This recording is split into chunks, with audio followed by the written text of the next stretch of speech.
Well, good afternoon. I want to talk a little bit about two of the main ideas from the readings for this week. And in talking about this, I hope it will give you some ideas, not only in terms of how to select the prompt that you want to do for paper number 3, but hopefully this will also give you a sense of the main ideas of the essays themselves. So as you start thinking about filling out the outline sheet that I posted, that'll hopefully help you get the ideas together and get the structure together for this paper. These passages from Glennie and from the Harad readings hopefully will also give you a jumping off point, a way to sort of think about the main idea in each piece, and also how you can use some of these main ideas not only to respond to them, but also to elaborate on them in your paper.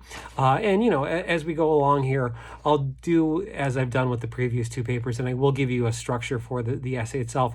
But in this brief video, I just want to get started just by talking about 2 of the main ideas. And I'm going to do Glennie first, and then we'll get into Alyssa Harad. So now remember, if you're reading Glennie and you find her work interesting, you would be answering question number 1. So there's 3 prompts for this paper, and you're only selecting one of them, okay?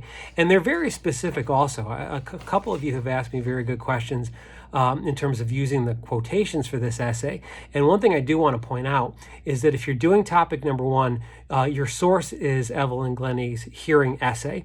You could certainly make references to her TED Talk or to the little clip that she did with the Muppets on Sesame Street, which is a lot of fun. But you do not have to use Harad for paper number 1. Again, she is the focus of topics 2 and 3 for this particular paper. So number 1 is on Glennie, and then topic 2 is on really more focused on the perfume essay, or the perfume diet. That's the Alyssa Harad piece, one of the 2 that I asked you to read for this week.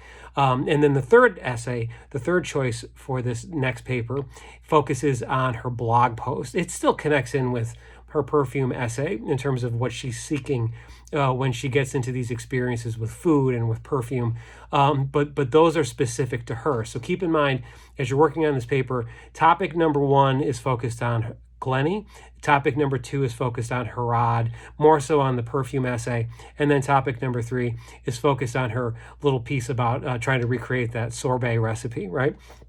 And again, for number 3, you could certainly also use ideas from Harad's perfume essay, because they're linked together, and a lot of her work is very consistent in terms of the ideas that she's trying to get across. But let me start with Glennie.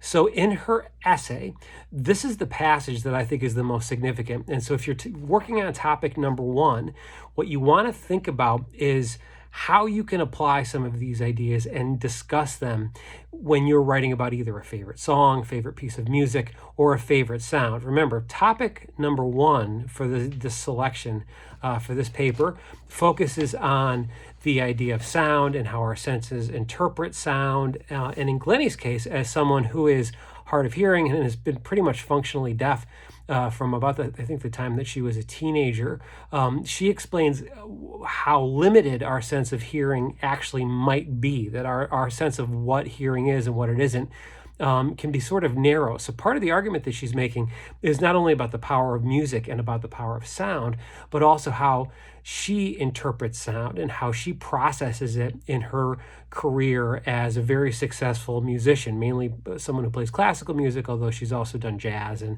experimental rock music as well. So here's what she says in the middle of hearing essay. This is a really important passage. She says, hearing is basically a specialized form of touch. Sound is simply vibrating air, which the ear picks up and converts to electrical signals, which are then interpreted by the brain. The sense of hearing is not the only sense that can do this. Touch can do this too.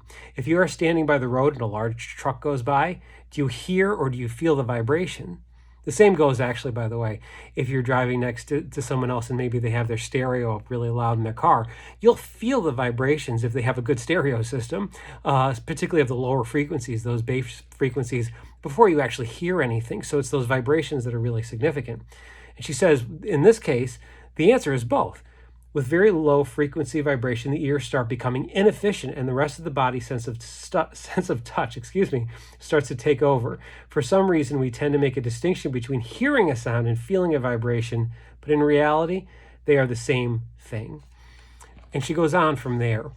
And she also talks about her philosophy of music in this essay. So if you're writing about Glennie, you are going to be responding to her. You're going to do the very same thing that you did with paper number 2, where you were responding to Sontag. But in this case, it's a more reflective kind of response. What do you think of that? What do you think that our sense of hearing is kind of limited? The way that we define what hearing is, how people hear certain things. In the last video, if you remember, I had my guitar out, and I said that even though you might not have been able to hear the sounds of those chords ringing out as the volume gradually diminished, I was still able to feel the vibrations on the neck of the guitar. And that's, according to Glennie, another way in which we sense sound and vibration. It's not entirely through our ears, it's also through our sense of touch.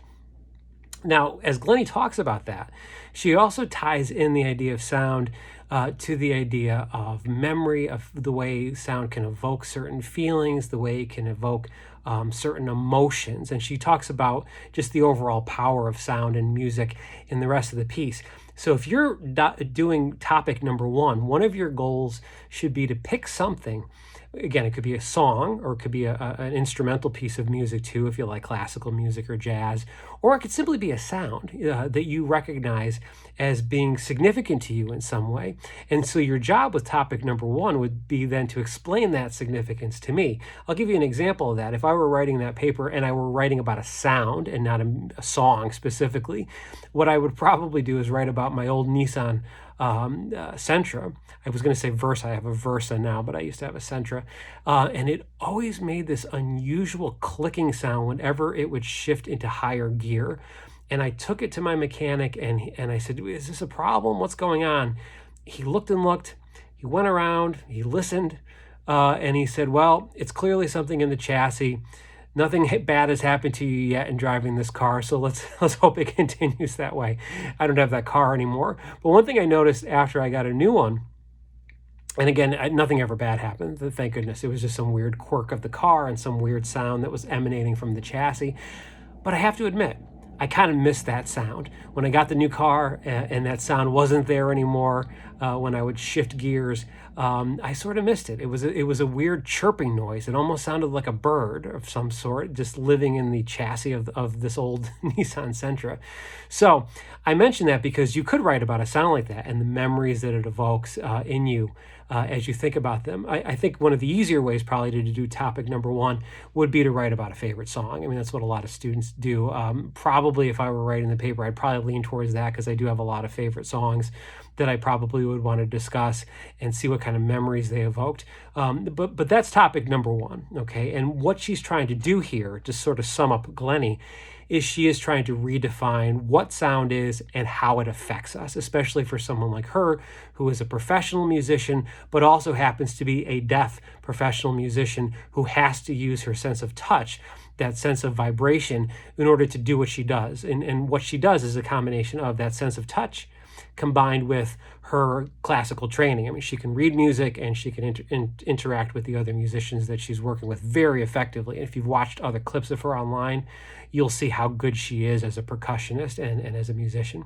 So that's the first topic. Now, topic number 2, remember, is an essay about your favorite scent. And I'll talk about Harad here in a minute.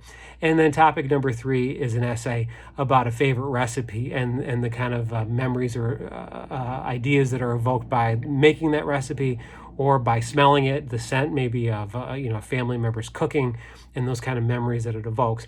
Now, for Harad, in the perfume diet, I'm just going to read you a quick passage from that essay. Here's what she says. Her essay is really like a quest. When she gets obsessed with perfume, she's almost trying to discover something about herself. And here's what she says. What I did and do have is greed, a greed for knowledge, greed for sensation, greed for delight, and for deliciousness in as many forms as possible, and larger than average portions of enthusiasm and curiosity. Though I didn't know it at the time, these were my tools, and when I gave myself permission to follow my passion for perfume, I put them into unfettered, unified action for the first time.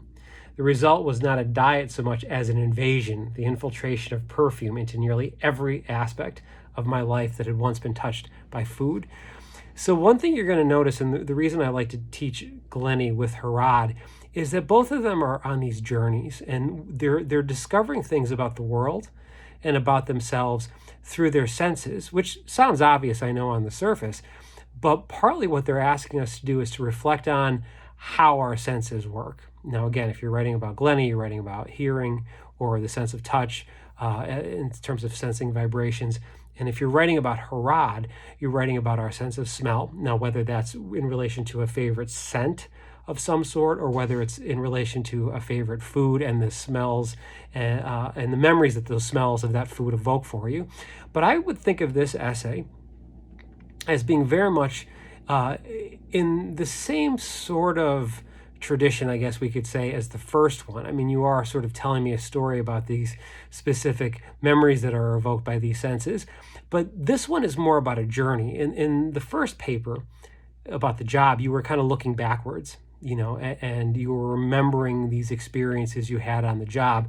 This one does have that memory component to it, but if you look again at Glennie and Harad, they are trying to share with you these journeys that they have, and these journeys that have led them to different revelations about themselves. And again, through the senses. In the case of Glennie, it's through music and through sound that she's discovered things about herself and her personality, whereas with Harad, it's through her sense of smell and her love of perfume, her obsession again with perfume, that she's discovered more about her personality and herself. So this essay is a kind of journey of discovery. The structure is the same. If you've taken a look at the outline sheet that I put up on Blackboard, it follows the same basic structure as paper number 2. And in another video, the next video, I'll talk a little bit again about that structure and how you can employ the structure that we used in paper number 2 for this one. But for this essay, like I said, read the directions again. They do map out these essays really well, but partly what I want you to do is use either Harad or Glennie as a kind of a model. How can you use their journeys of self-discovery through their senses as a model for your own essay about, again, either a favorite sound, a favorite song, or a favorite smell, a favorite perfume if you have one, a favorite cologne, or a favorite meal or a favorite dish that you've made, or maybe that someone else in your family has made. So this one, I always think of this essay, especially because it's coming as the third essay of the semester. It's the one we do right before we get into the midterm, where we'll go back and you'll have an option to rewrite one of these first 3 papers that we've done in the semester.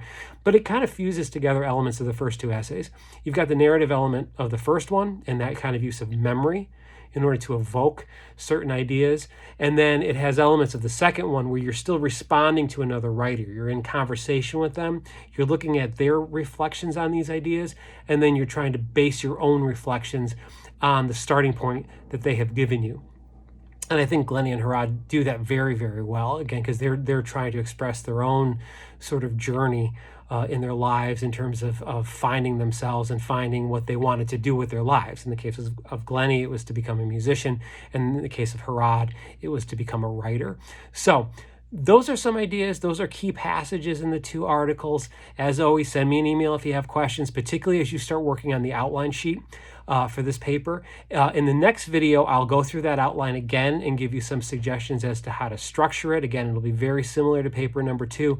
And I'll also talk a little bit about some grammatical issues that I noticed that were coming up in the first couple of papers. I may even split that off into a separate video because that might take me longer than I anticipate. So in the meantime, I hope you enjoy reading these. I hope you enjoy watching that clip of Evelyn Glennie on Sesame Street and her TED Talk if you've had a chance to watch that. And I hope you have a good time brainstorming ideas for this paper. It's a little more lighthearted in a lot of ways than the Sontag one, which I think we could all use right now. We're getting further into the fall. It's getting colder out. It's getting a little bit darker. And with everything else we have going on in the world right now, I think it's probably a nice break to write about some things that we love, whether it's, again, a piece of music or a favorite food or a scent. So I hope you take some joy also in writing these papers and in thinking about this next essay. All right. So again, any questions, send me an email, and I will see you in the next video with some more suggestions on organizing the paper. See you then.